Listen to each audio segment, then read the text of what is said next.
మాది భద్రాద్రి కొత్తగూడెం జిల్లా కరకాగూడెం మండలం తుమ్మలగూడెం పంచాయతీ రేగుల గ్రామం. మేము ఎస్సీ నేతకాని కులానికి చెందిన నేతకానీలం.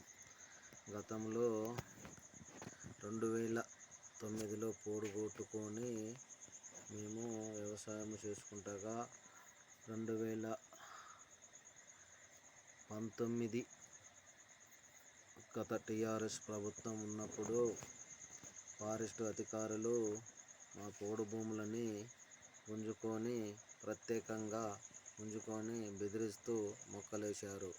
అదే ఇటీవల కాంగ్రెస్ ప్రభుత్వం వచ్చిన తర్వాత మన రాహుల్ గాంధీ మణుగూరు రోడ్ షోలో మొక్కలేసిన పోడు భూములని ఇప్పిస్తానన్నారు.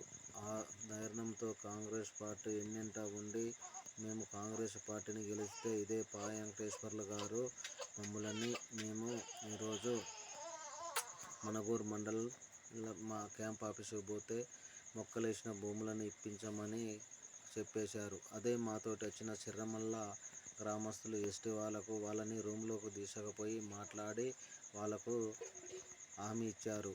ఇదే పోలకమ్మ తోగు ఆడోళ్ళు ఒక నలుగురు వస్తే వారికి కూడా మాట్లాడి చెప్పారు. కానీ మేము ఎస్సీ నేతకానీలం కాబట్టి మమ్మల్ని పట్టించుకోవడం లేదు. ఇటువంటి దొంగ కాంగ్రెస్ పార్టీ దొంగ ప్రతి ఒక్క పార్టీలు ఎస్సీలంటే సులకలు దూసుకునే దొంగ పార్టీలు మమ్మల్ని బాధ పెడుతున్నాయి. దీనికి పరిష్కారం మీరే చెప్పగలరు.